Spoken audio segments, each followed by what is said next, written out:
ఏపీలో కొత్త బార్లకు మరోసారి నోటిఫికేషన్ విడుదలైంది. సెప్టెంబర్ 14 వరకు దరఖాస్తు చేసుకునేందుకు గడువుండగా 15న లక్కీ డ్రా నిర్వహిస్తారు. ఎంపిక ప్రక్రియను పూర్తి పారదర్శకంగా ఎస్ఓపీ ప్రకారం నిర్వహించాలని ఎక్సైజ్ శాఖ ఆదేశాలు జారీ చేసింది. ఏపీ ప్రభుత్వం కొత్త బార్ పాలసీలో భాగంగా మిగిలిపోయిన 432 బార్లకు ఎక్సైజ్ శాఖ రీనోటిఫికేషన్ జారీ చేసింది.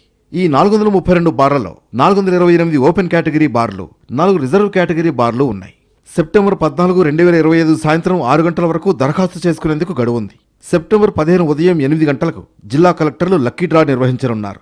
జిల్లాల వారీగా చూస్తే గుంటూరు జిల్లా 67, విశాఖపట్నం 63, ఎన్టీఆర్ జిల్లా 61, నెల్లూరులో 33, పల్నాడు 30, తూర్పుగోదావరిలో 16 బార్లు రీనోటిఫై అయ్యాయి. మిగతా జిల్లాల్లో అనకాపల్లి 2, అనంతపురం 9, కాకినాడ 12, కోనసీమ 9, శ్రీకాకుళం 14, విజయనగరం 15, పశ్చిమ గోదావరి 13 బార్లు సహా మొత్తం 432 బార్లు రీనోటిఫై అయ్యాయి. మొత్తం జిల్లాల వారీగా ప్రత్యేకంగా డిస్ట్రిక్ట్ గెజిట్ నోటిఫికేషన్లు విడుదలవుతాయి. వాటి ఆధారంగా దరఖాస్తులు స్వీకరించనున్నారు. ఎంపిక ప్రక్రియను పూర్తిగా పారదర్శకంగా ఎస్ఓపీ ప్రకారం నిర్వహించాలని ఎక్సైజ్ శాఖ ఆదేశాలు జారీ చేసింది. రాష్ట్ర వ్యాప్తంగా ఓపెన్ కేటగిరీలో 840 బార్లున్నాయి. వీటిలో 10% రిజర్వ్ కేటగిరీలో కల్లుగీత కార్మికులకు 84 బార్లు కేటాయించారు.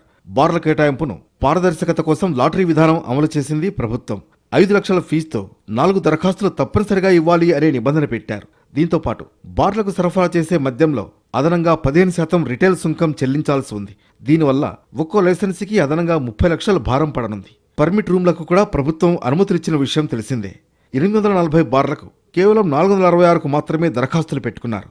మిగిలిన వాటికి ప్రభుత్వం తాజాగా రీనోటిఫికేషన్ జారీ చేసింది.